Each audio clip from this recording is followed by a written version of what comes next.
Good afternoon বন্ধুরা। আজকে দেখো রেলওয়ে একটা দারুণ সুখবর এসছে রেলওয়ে অ্যাসপিরেন্টদের জন্য। তো যারা এই মুহূর্তে লোকো পাইলটে আবেদন করেছো 2024 সালের, তো তাদের ভ্যাকেন্সি শুরুতে ছিল 5,696টি, যেটা বর্তমান বেড়ে গিয়ে 18,799টি ভ্যাকেন্সি হতে চলেছে।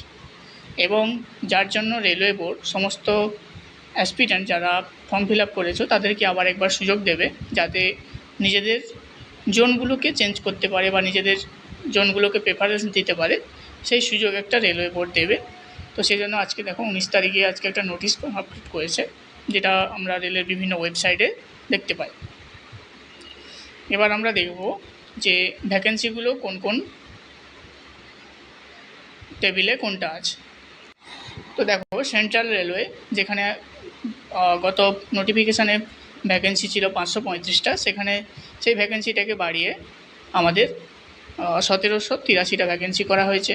আবার আমাদের যেটা কলকাতা জোনের মধ্যে আমাদের পড়ে, যেটা ইস্টার্ন রেলওয়েতে ভ্যাকেন্সি ছিল 415খানা, তো সেটা এখন চেঞ্জ করে 1,382টা ভ্যাকেন্সি করা হচ্ছে।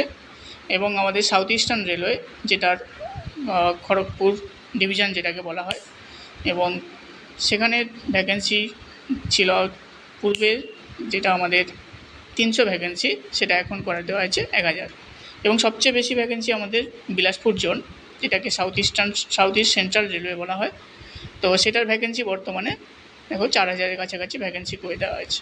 তো এই মুহূর্তে যারা অ্যাসপিরেন্ট আছো তাদের জন্য খুব একটা ভালো সুখের খবর বা খুশির খবর। যে ভ্যাকেন্সিটা 2018 সালে লাস্ট বেরিয়েছিল, সেখানে প্রায় নিয়োগ হয়েছিল প্রায় অলমোস্ট 27,000 থেকে 36,000 এইরকম ভ্যাকেন্সি করা হয়েছিল। সেটা এবারে বাড়িয়ে আবার 18,000 করে দেওয়া হয়েছে, যাতে সমস্ত অ্যাসপিরেন্টদের কাছে একটা ভালো অপরচুনিটি, যারা রেলওয়ে এক্সামকে নিয়ে ফোকাস করছো তারা লেগে পড়ো এই নোটিফিকেশানে বা এই ভ্যাকেন্সিটাকে গ্র্যাব করার জন্য।